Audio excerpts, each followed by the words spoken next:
Hello and welcome back to TV and Residuals Part 2. I am joined again by my favorite guest. I don't like to play favorites, but I will in this case. He's my favorite. And we like to talk. So the longer, least edited version of this will be available on the Patreon. My name's Ashley Clements. And my name is Brendan Bradley, and this is the Look Back Diaries. You're just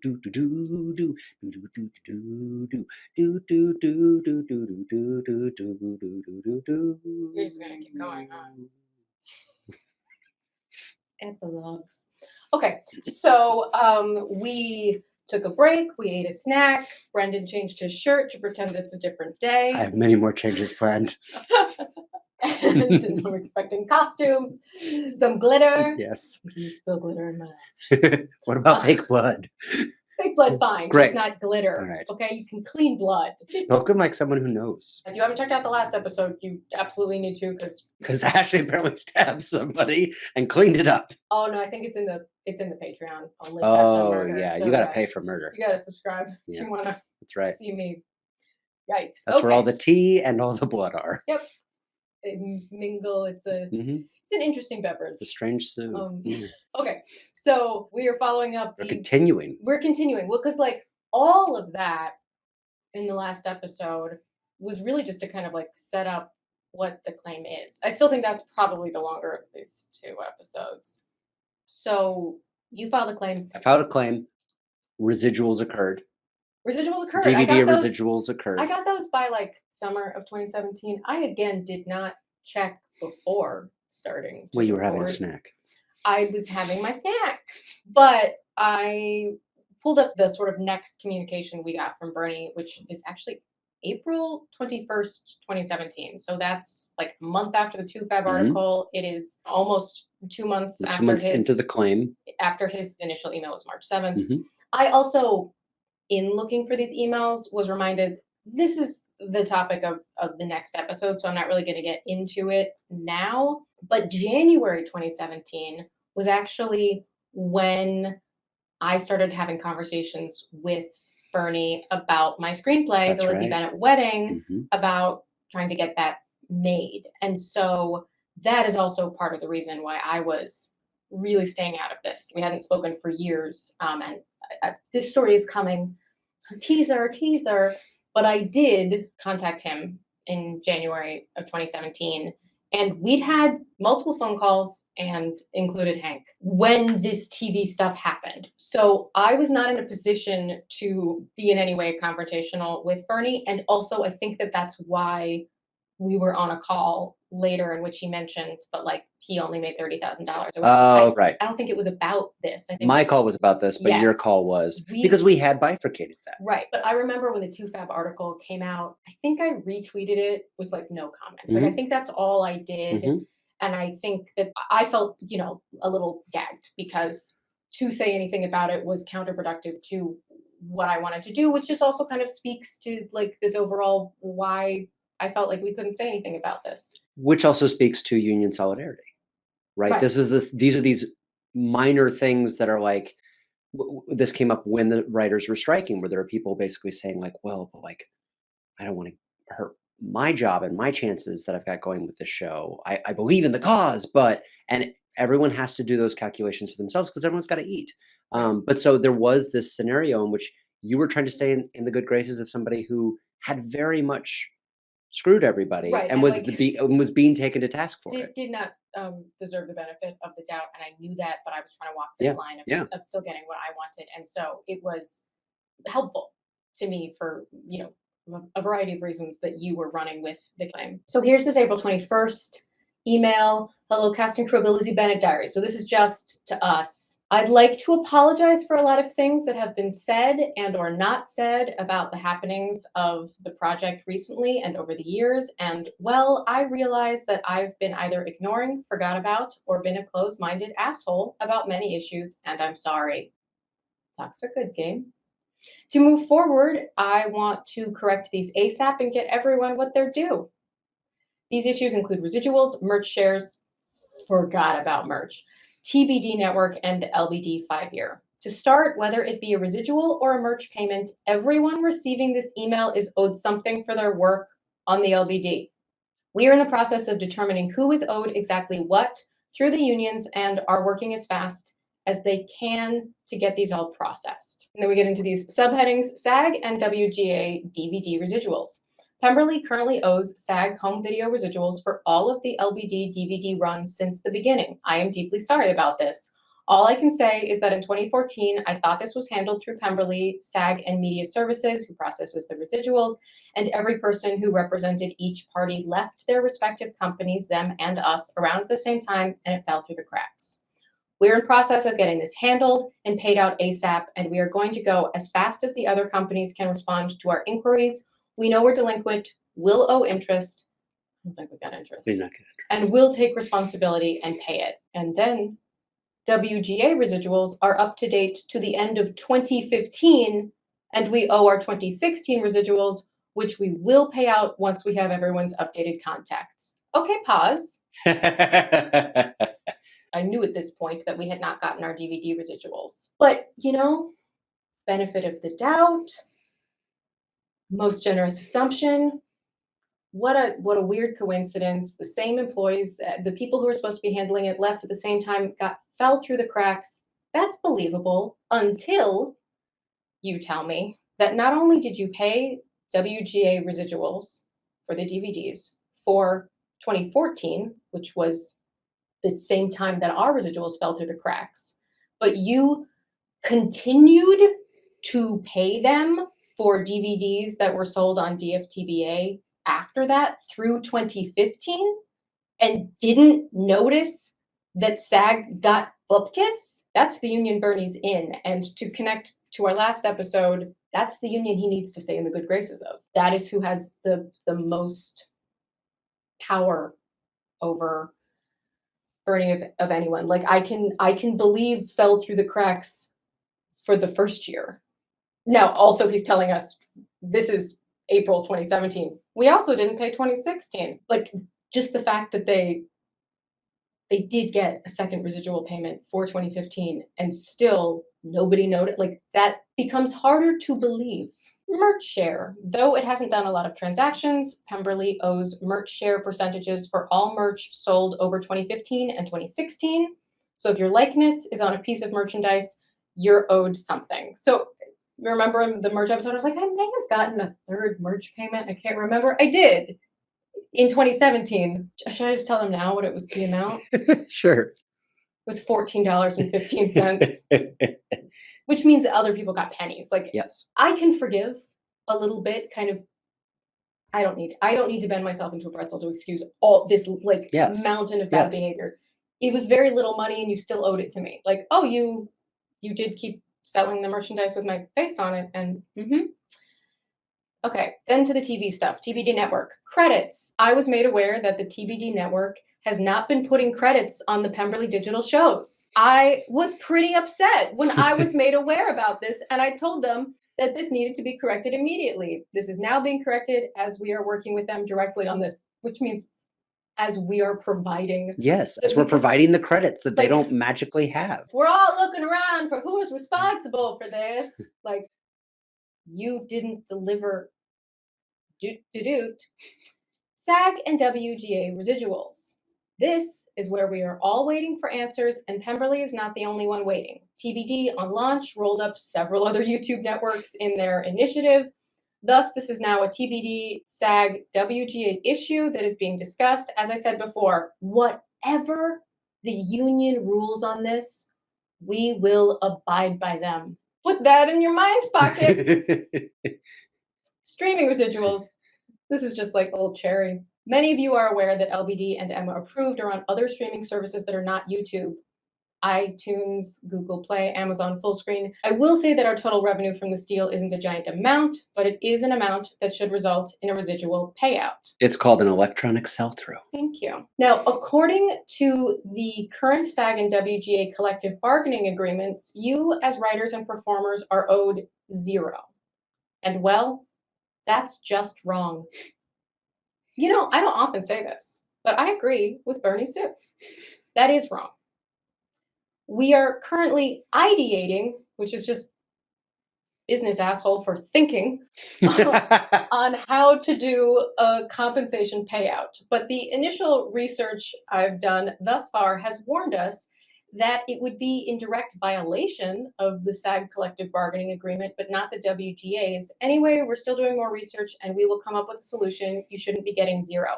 Now, that's not correct. Like, SAG does not have rules that you can't pay people money.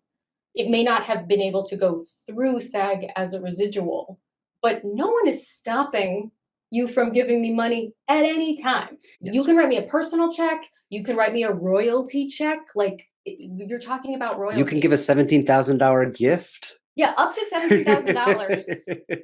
You are tax-free allowed to give a personal gift to another person. Yes. So there was nothing, like, he writes it as if like SAG won't let me pay you any money. Right. I'm like, that's not how anything works. Now, when possible, it's always beneficial for actors to be paid through SAG because that counts towards health and pension, and you have to earn a certain amount in SAG within a 12-month period in order to qualify for insurance, and you have to earn that amount enough years to vest in the pension. So all these things help to go through SAG. Yeah. Right. So like, yes, it would be better for any money to go through SAG always. But if you're having trouble getting it to if you like, this is kind of sticky. Like, look, once you gave me $1,000 Anthropologie gift card, like, SAG didn't know about that. But they were furious.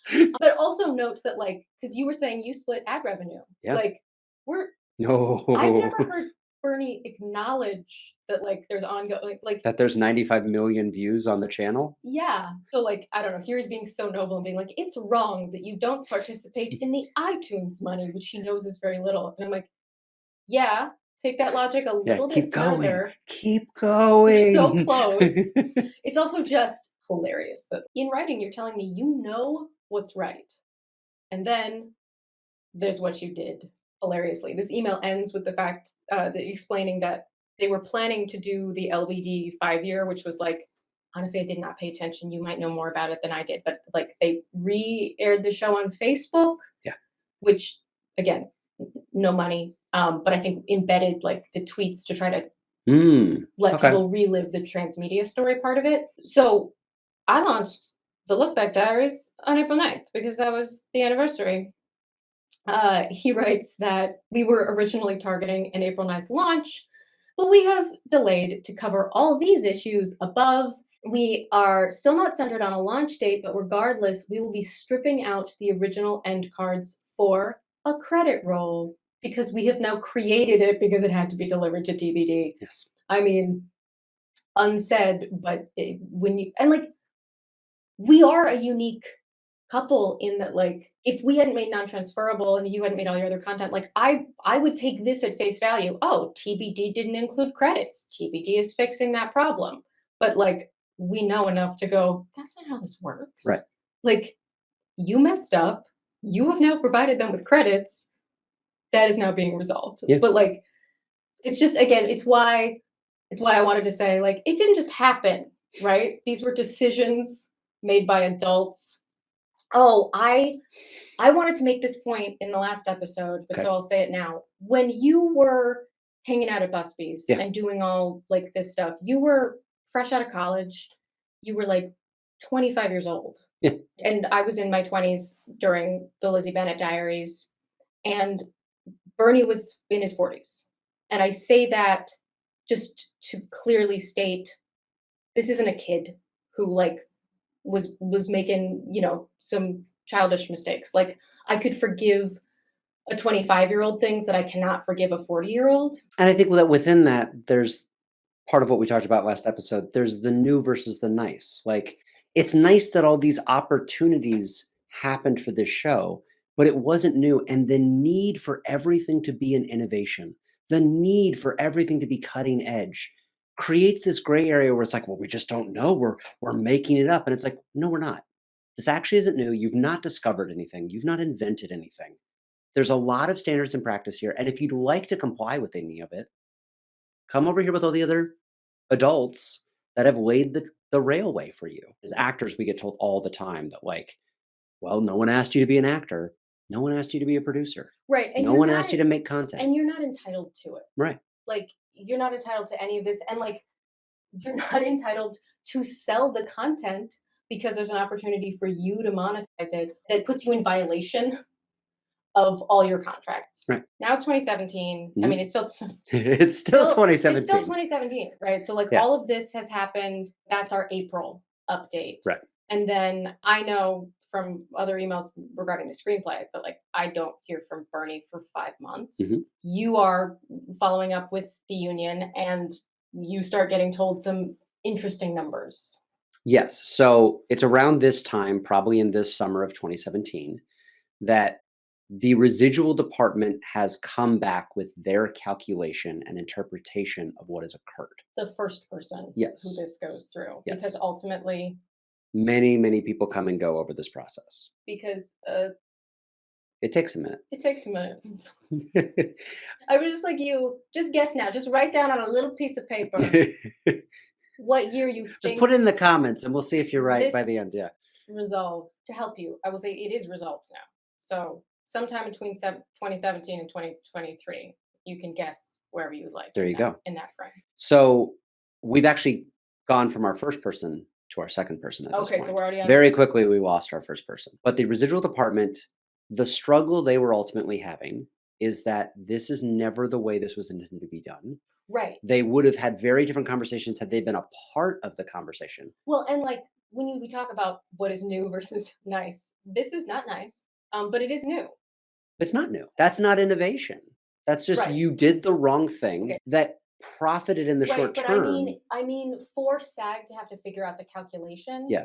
This YouTube series made for very little money, and which everyone was paid nowhere near what television rates were. Right. Is now on television. Right. Like the reverse engineering for the SAG residuals department. Yes. This was. Yes. Because basically what they're trying to do is say, well, this should have never happened. Right. We can't put the toothpaste back in the tube, but we now have to invent some sort of an understanding of what happened.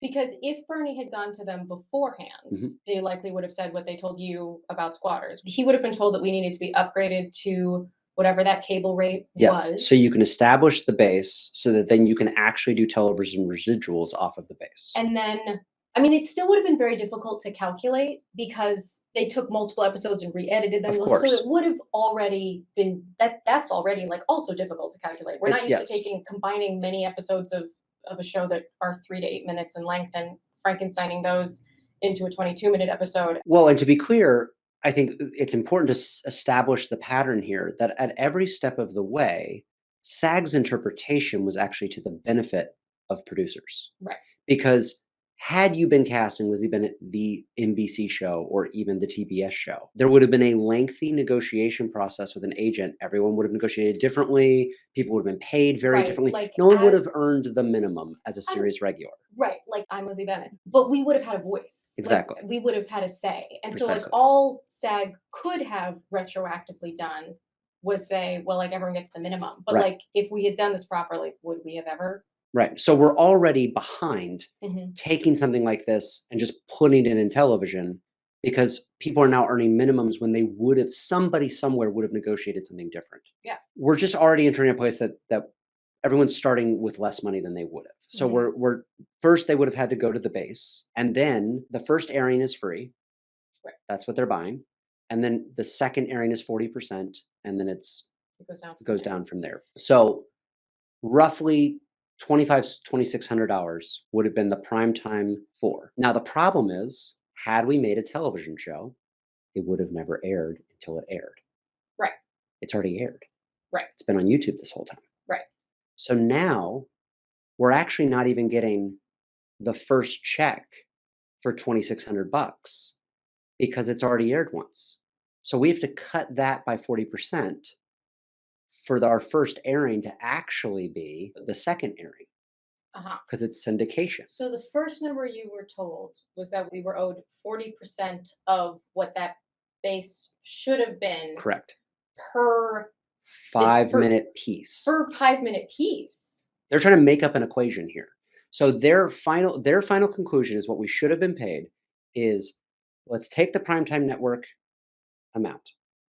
Now let's treat it like a rerun. Let's divide that by 5-minute chunks and figure out who's in those 5-minute chunks based off of runtime. So we've already decimated the amount of money we were going to pay people. And you can already see like how complicated this is. You can see how like even if Pemberley Digital had actually complied as they said, that like this wasn't going to just happen quickly because an entirely new problem had to be solved retroactively. So now what happens is I create a spreadsheet and I scrape the data from IMDb of what is the runtime of every episode, who's in every episode, what is that episode and what's it called, and try to create a calculation of what everybody is owed for a first airing and a second airing. Because at that point in time, it was my understanding we were in regular rotation and there were 2 airings of every of the full length of all the content. The people at SAG figuring this out are salaried employees who are being paid to do their spreadsheets, and Brendan was just doing it in his spare time. Well, I overfunctioned to begin with, but also because this was so complicated and they didn't know this, no one was going to sit down and watch all the Lizzie Bennet diaries to try to understand. So they're looking at airing sheets, like reports from TBD of what aired when. They're trying to line that up with like, okay, well, so this new episode 1, is that episode 1, 2, and 3? Does it include episode 4 of the web series? Like, who's in all of that? So I thought I was helping by basically being like, this is it. You were very helpful to me because I ended up using just the Lizzie Bennet part of that spreadsheet as how I kept track of the Look Back Diary episodes. Excellent. So, you know, it served a purpose. It helped me. Good. But what we can see in this is already we're headed down a path where no one is going to be happy with this conclusion. There's a web series that got put on television. Already the rates for that have gotten decimated, which creates a very dangerous precedent for what happens when you take something made cheap and put it somewhere you shouldn't have and get a reverse engineered equation out of it. And that's a point you kept making to the union as well. Yes. But like, if we don't hold them accountable for this, then like what happens when, and this was considered preposterous at the time, what happens if Netflix wants to syndicate shows on cable? If you don't pay attention to the entertainment industry, that is happening right now. That's one of the things that made the union's ears perk up. Sure. And like, they understood that risk. And they also understood, well, this is homework for tomorrow. Like, we might actually be prepping for like, yes, we are going a future issue. But also within that, it does mean, because I looked at this spreadsheet and I did this math, and it's very hard to unsee numbers.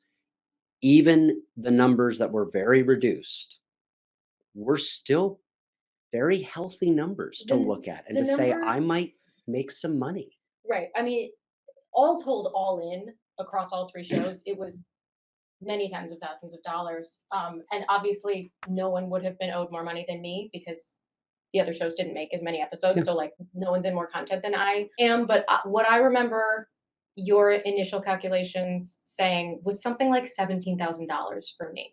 Now, to be clear, there was not 1 second during which I thought that might actually happen. But still, that would make a big difference in my life if $17,000 fell out of the sky. Well, and the thing that I also kept holding the union's feet to the fire on is that in this decimation of what we were owed and in the prolonging of paying it, that gets you, at the time, $17,000 would have gotten you tier 1 healthcare. So we're talking about an amount of money that gets people access to the benefits that make being a member of the union a completely different lifestyle.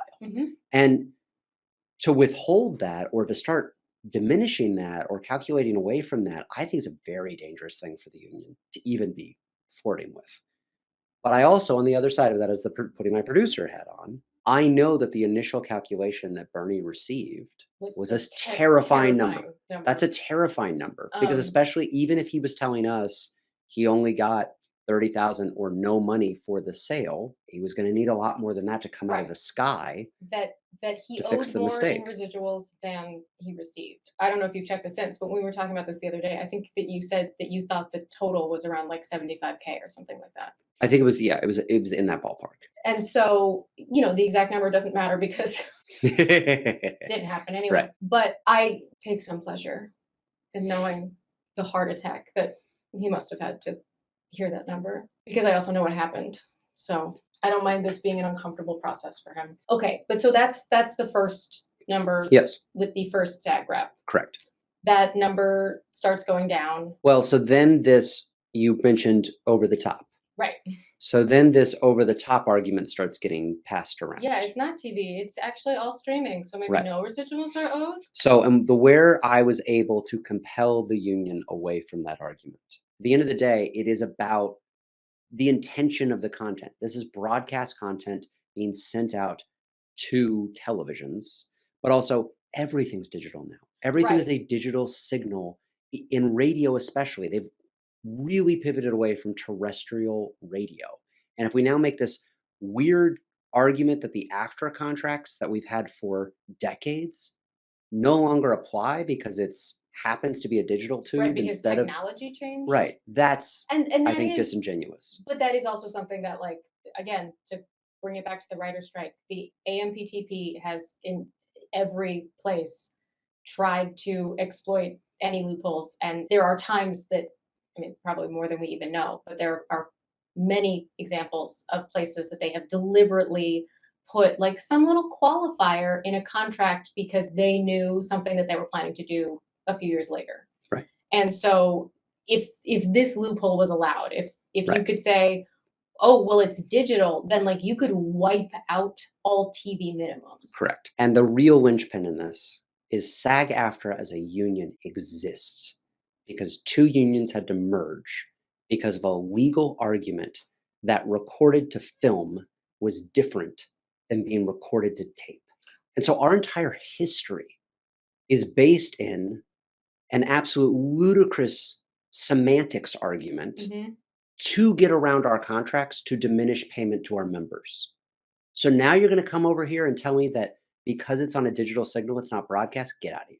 And in the background of all this, SAG's healthcare and pension are doing very poorly because they're very underfunded because they're no longer receiving contributions at the base salaries and at the residuals that they used to rely upon to keep these funds funded.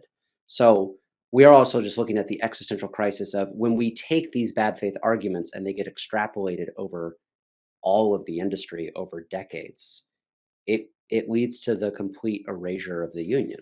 Yeah, I mean, and that's a really big part of the writer strike conversations now too. There's a lot of people going like, people think if I write on a TV show that I'm like doing well, but actually I am struggling to pay rent and I'm driving Uber. And I have talked a lot about how because the Lizzie Meta Diaries was doing so well, there was like this kind of expectation that, you know, we were making money. And I do think it was a moment in time when like actual solo vloggers were making good money on YouTube because they were receiving all of the ad revenue. Right. But monetization entered the space right when Lizzie Bennett. There was no monetization on YouTube. Oh, up until around 2012, 2011. Wow, that's when the first partner program got introduced.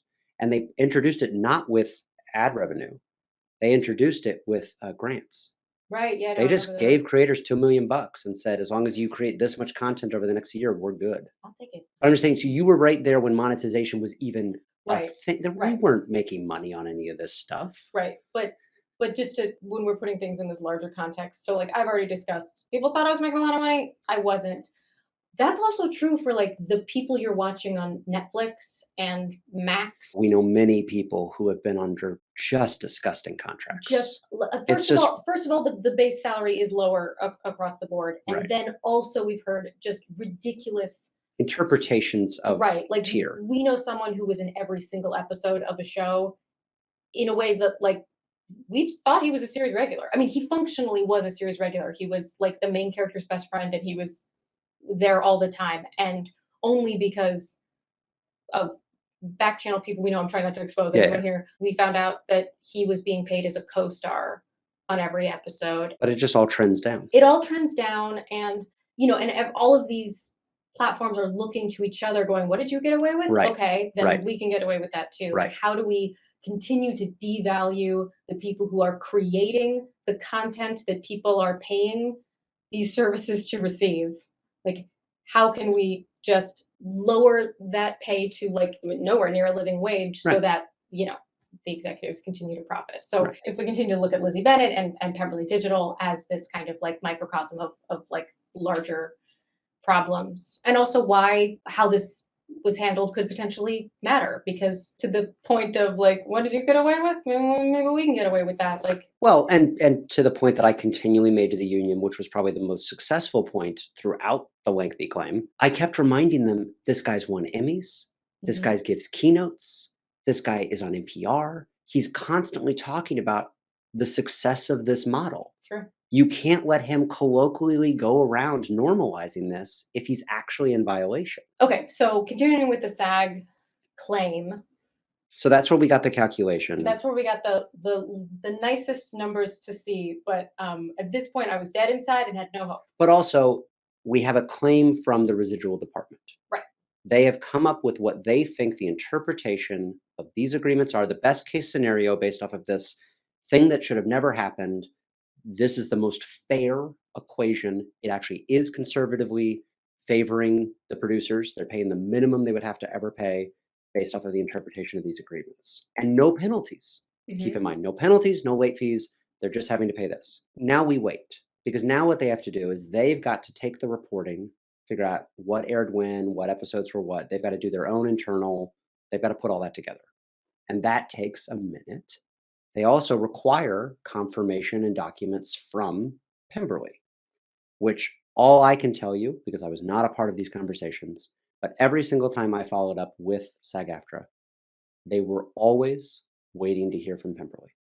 They had always been ghosted and had been waiting for months and been doing follow-ups and been back and forth with lawyers, just trying to get basic information. Whatever the union rules on this, we will abide by them. So that was not the experience that SAG-AFTRA communicated to me. And look, again, I think that he probably intended to comply because he thought he was going to get the kind of slap on the wrist that he got with the DVDs. Was like, oh, okay, I owe a few grand. He did owe a few grand. He owed quite a few grand. It took a long time for SAG to even come up with those numbers, right? Yes, they have to go through international reporting, television records. What aired when? Where did it air? How many instances did that occur? And I guess, to be clear, I don't think we were ever told from SAG that, like, I should get $17,000. We were never given numbers. Right. But we were given the equation. We were given an equation, and we applied that equation. And I had to keep reminding them of the formula that the residual department had ruled upon. Because the official ruling of the residual department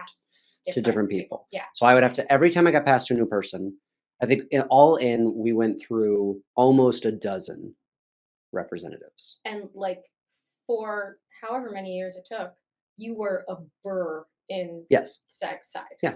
And I don't think all the people that you were representing know how much time and energy you put into continuing to follow up on behalf of all of them, which is also something that you would occasionally have to remind SAG. Yeah. Look, you could be hearing from 30 plus people every week if you prefer that. Right. Or we can just check in. And that did often go like, okay, sorry. Because you would occasionally, when there was an update to give, send an email back to that group thread of all the affected people and say, like, here's the update from SAG. And I think once or twice you asked everyone to also maybe give it a poke. Ping them. Let them know that there are more of us, and that this can be, more difficult for them. But also, like, I do have some sympathy for SAG, knowing that, like, they were being stonewalled, that they were dealing with a very difficult entity. Absolutely. But at no point in time, because I think this is where I was the biggest burr for them, I have to keep reminding them, he keeps making more projects. Right. He keeps working. We're not holding him. If he's not responding to you, make him respond to you. And then he made the very dumb, he's not smart, of reviving a show that was currently in dispute. In a claim. In a claim that he was being very difficult about. They rebooted Emma. Right. So in October 2018, they rebooted Emma. He started making more Emma. Obviously, the cast was agreeable to that. But those contracts, Emma was made in 2013, it started. 2013 to 2014. Definitely a different contract than 2018. And, like, that's not how that works. Even if the contracts didn't change, you don't get to just, like, start employing someone 4 years later. This is why when a TV show, heaven forbid, we treat this like a TV show, when it gets rebooted, suddenly we're going to make more Will and Grace. It's Right. been like over a decade and we're going to make more of that show. New deal. Right. Meaning new contracts. Right. And I don't blame the actors for not realizing that. I blame the producer. You can't just start making new content under your old contract. But this isn't how it's done. So Right. like this is just another, like, you are in the middle of a Yes. claim for violating SAG rules, and here again, you don't ask questions before you start. Like, the whole, like, it's better to ask forgiveness than ask permission. No, not when you're dealing with like legal freaking contracts. So SAG says, Hey, what's going on over there? Excuse me, sir. You are in the middle of a claim. What do you think you are doing? A lot of people, I think, have wondered why Emma proved why season 2 just sort of like immediately Right. dissipated. And I don't think that they had enough runway to like really see if the Patreon model was going to be Right. successful, but I think it wasn't, immediately No. off the bat. But the real reason is because the union shut them down. He's talking a really good game in all these emails. Yeah. No, I And mean, I am the only one who knows on the other side of it what I'm hearing from SAG, which is that he's not complying. And right. he's fighting this and he's dodging us and he's avoiding our emails. You reminded me. I forgot there was one more email, May 18th, 2017, because he's just updating. He's updating that like we have now paid SAG the residuals. We'll see how long it takes for the DVD residuals. Yes, we have now paid SAG the DVD residuals. And so yeah, that was May 2017. And yeah, sometime over the summer, I got those checks. He said merch payments went out. I didn't know what that check was for. I can see emails to my lawyer because he handled the merch contract going, what is this? Right. Why do I have $14.15? And then also like, do I send you 5% of this? Is that, he was like, no. And then he says credits have been added to TBD residuals. Still waiting for the ruling nuclear updates at this time. That was May 2017. That I think is also true. Yeah. Streaming revenue. This is the only follow-up that's important. Right. We will tackle this once all our union duties have been finalized. That's the last we ever heard about streaming revenue. Yeah. To be fair, I didn't follow up. Like, should I? Like, hey, just wanted to remind you. Circling back. You said you were going to include us on the streaming revenue because it was the right thing to do. How'd that ideating go? Yeah, have you ideated about this yet? Feel free to write me a personal check. You can Venmo me. Okay, so now reread for me the compliance with SAG-AFTRA. Whatever the union rules on this, we will abide by them. Great. So the next several years of this claim come down to behavior that is not in alignment with that statement. Because what happens is SAG's residual department has ruled on this. They've actually gathered the calculations, the spreadsheets. I do remember at times, just because I remember that you had to keep reminding whoever was new on. People, yes. Residuals department already determined what Yes. the claim was worth, and here is that math. And like, because new people would come on thinking it was starting over. Yes, with fresh eyes, but not have been briefed. Exactly. Not have been briefed like, hey, that Brendan Bradley character. No, there's a post-it note at SAG that's like, don't answer his calls, for sure at this point. But would come sometimes with completely new interpretations. Absolutely. Of like, that were very low. Without all the information. And then as soon as I unpacked all the information. And you could say, actually, don't worry about it. Residuals department has already done this math. And exactly. Here is that formulation from, I put a bow on it.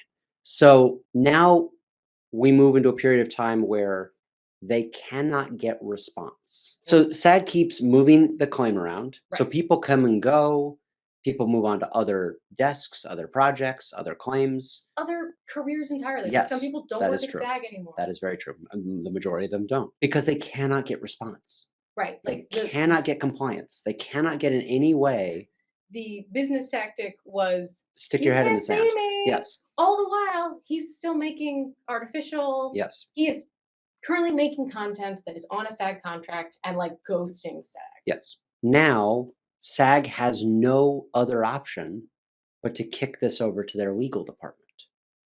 So now this has migrated from we've taken this claim, fully calculated it, come up with a conclusion as to how it should be resolved at an amount.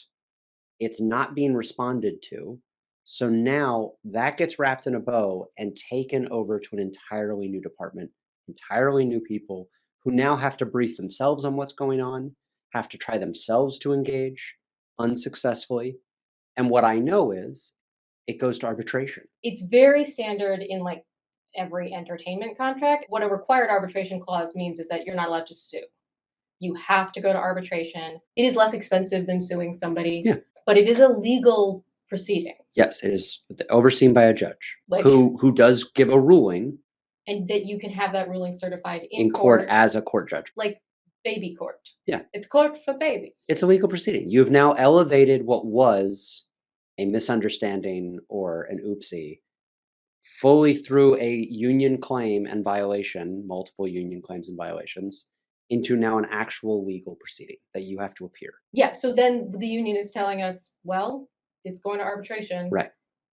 And that's during COVID. So then COVID was a factor in Yes. delaying this. So what my understanding is in talking to a lawyer, surprisingly, and I'm shocked by this phone call, is she reports back to me, the SAG lawyer. The SAG lawyer reports back to me that they settled outside of arbitration.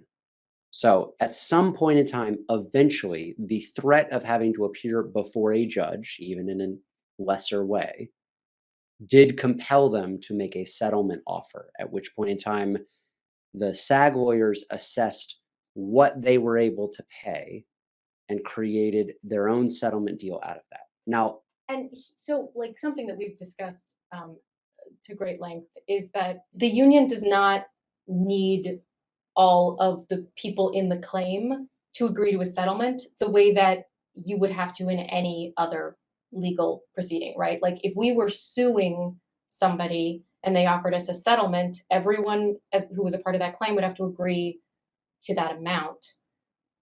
And we're not given that opportunity at all. And SAG's priorities is different than ours, because SAG's priority, especially after how like long and drawn out this is, SAG's priority is to get paychecks now to their members. And it is a win for SAG to be able to get any money for their members.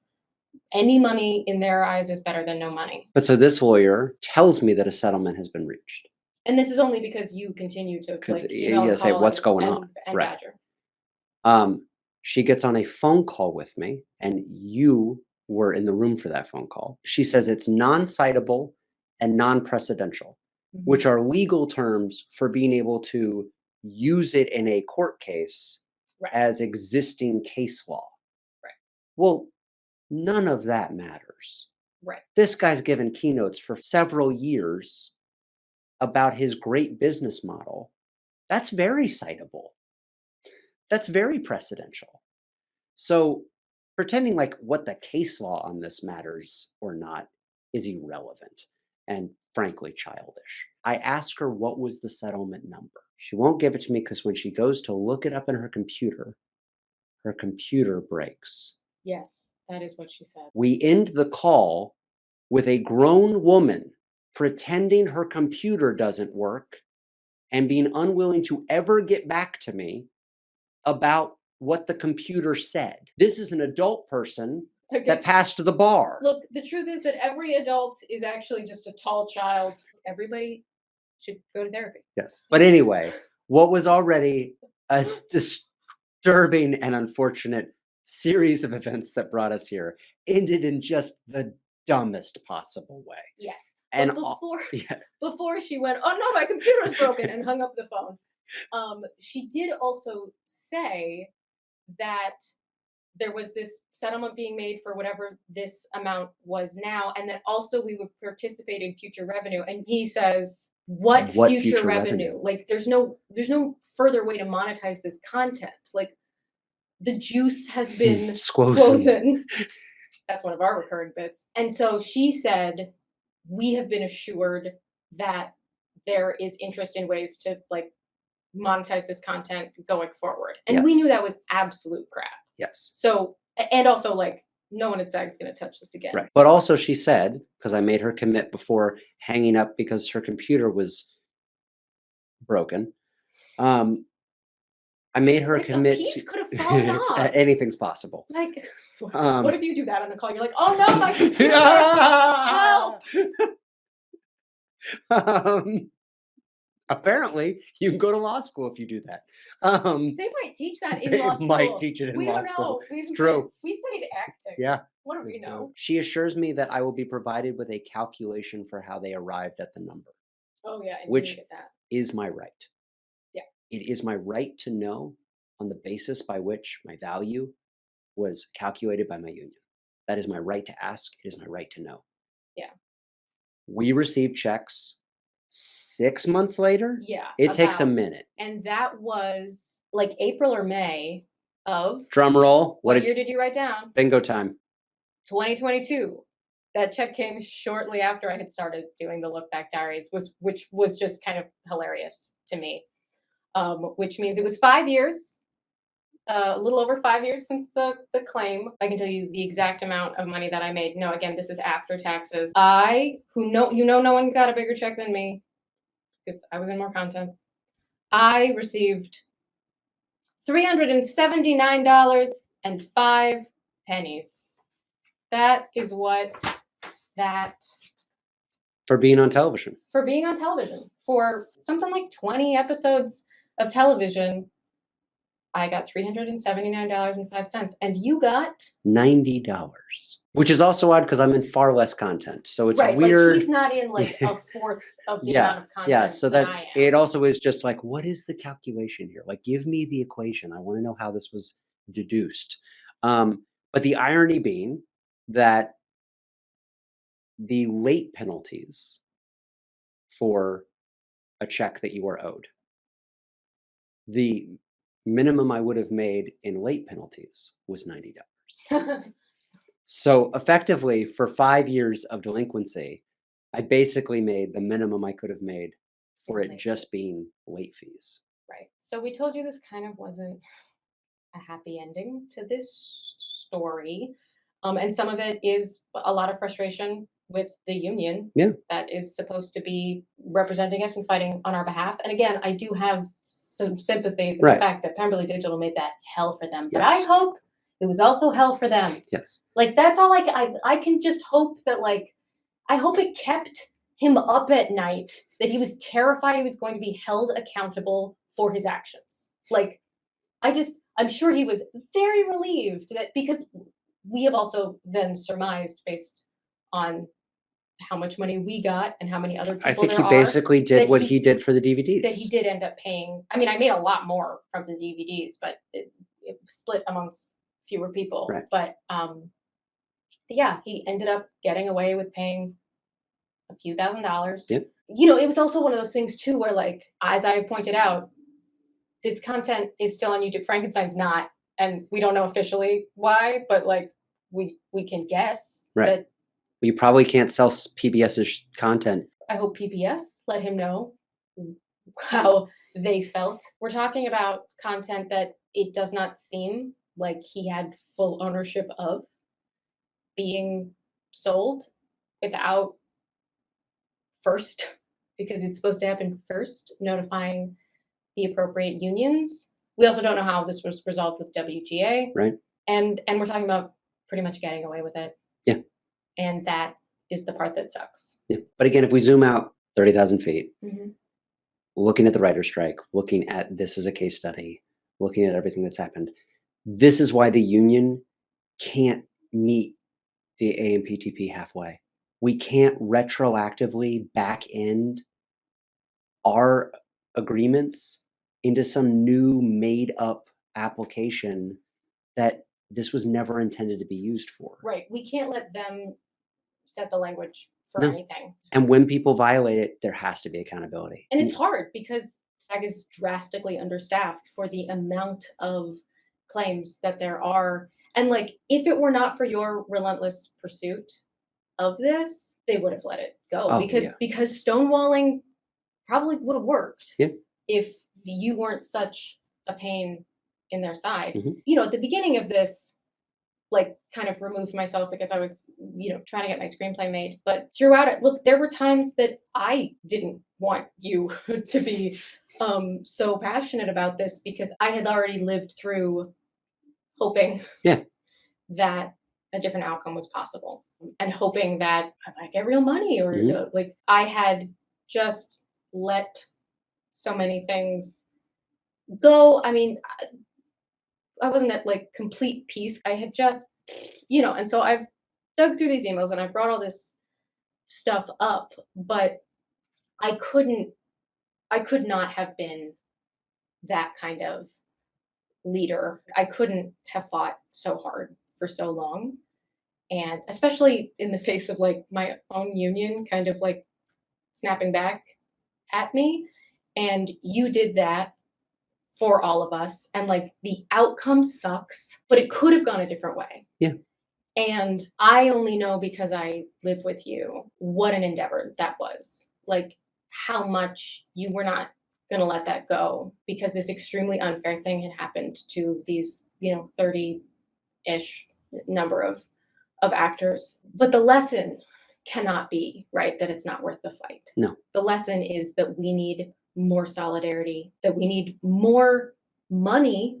Like, how SAG can get more money is that SAG members are making more money. Yeah. These fights are important. They're worth fighting even if you lose. This is a sort of lose the battle, but the war is not over kind of situations. Like the war with Bernie is over, but Bernie is tiny fish. He is a baby minnow compared to the AMPTP. I think what's important is that it's a lesson in you get to say no. Yeah. I think that we get taught as we just have to roll over and say yes to whatever we're offered or whatever we're given as artists. And the point of a union, the point of these contracts is supposed to be that it's very clear what you can and can't do. And when you go outside of it, the answer is no. The answer is no. And what we're seeing so beautifully on the streets in LA and New York and Atlanta and Chicago and a growing number of places right now is a bunch of people saying no. Together, we are much stronger. Yeah. And in a few weeks, SAG-AFTRA's contract will expire as Right. well. We'll know June 30th whether or not a new deal. Right. Has been reached. And in my humble opinion, I hope that we don't reach one, because if we have reached one, it means we conceded. And I think that we all need to get out there and say no. And I think that that's the only way that it's going to change. Yeah, and if you're just very outside the entertainment industry and you're like, well, what can I do other than join Ashley's Patreon? Which is a great first step. Great first. It helps a lot of entertainment professionals. No, but you can donate to the Entertainment Community Fund, which is helping all the artists affected by the strike who are not on strike because they didn't even have a choice in this. So the Entertainment Community Fund, link below, is a way that you can help. And when you hear people asking, why are they striking, or aren't they very well paid or whatever, this show is a great way to unpack exactly what the dangers are and how not only is it that someone can siphon off all the money and not really pay anybody and be delinquent on their obligations, but also this then makes, as far as TBD is concerned, they got a very cheap show on television. And if we keep teaching these big industries and these big players that the value of this work is less and less and less and less than it is in a living wage, it'll never be a living wage. There won't be anything to fight for. Right. So I think it's also just telling the story of when people think this is all hyperbolic, of saying like, no, I have a very precise franchise that I loved that got hurt because of this whole streaming thing that got abused in traditional media. And this is what the writers are fighting for a fair shake for. Yeah. Being able to look at all of Lizzie Bennett with a lot more perspective. We started like that scrappy little, like you in Busby's and everyone's going over to each other's apartments and shooting stuff. Like that's how it started. It is insane that something that started in this like scrappy little way ended up going on this journey. Like that's nuts. Yeah. And I think it takes a lot of time to even process what that journey really was, because I was wearing my own clothes and doing my own hair and like with like sweaty hair plastered to my face because it was too loud to run the AC in Jenny and Stuart's messy bedroom. Like it was all so scrappy when it was just like Hank giving this little bit of money. But now, I mean, only recently have I even kind of realized that Bernie was keeping more of the pot for himself very early on. And like, I think one person on the Lizzie Bennet Diaries made a living wage doing the Lizzie Bennet Diaries.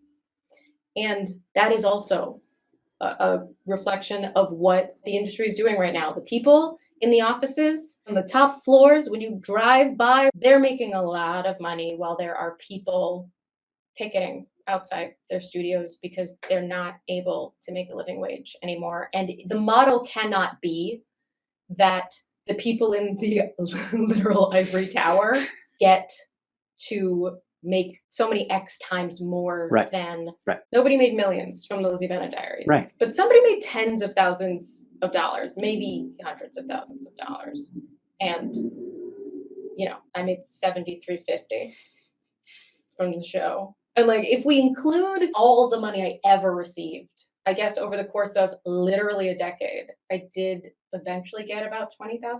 But you had to fight for a lot of it. I had to fight for a lot of it. And also, even if I gotten $20,000 in a year, that's still not a living wage. Right. In Los Angeles. It's weird that we were this like cute, scrappy thing and also everything that's wrong with Hollywood. Like, not every show can do both. But thank you so much for joining on here because as you can see, I don't know how I ever thought I might just have you prep me because saw the brain pockets. It's if there's still something in there, let me know if there's something I forgot to answer other than about the screenplay because that's next. But thank you so much for all the time that you gave to this show and to me to explain it all and for the years that you fought for what we were owed. Thanks for letting me get to tell the story. Mm-hmm. And I believe the final episode will be next week because once I unpack the screenplay stuff, I don't think I have any more stories to tell. About Lizzie? No, nothing has ever happened to me in my life that wasn't the Lizzie Bennet Diaries. We were very serious for so many hours. This is how we are all the time. It's the serious all the time. Business serious. Yeah. This is business serious. This is business serious.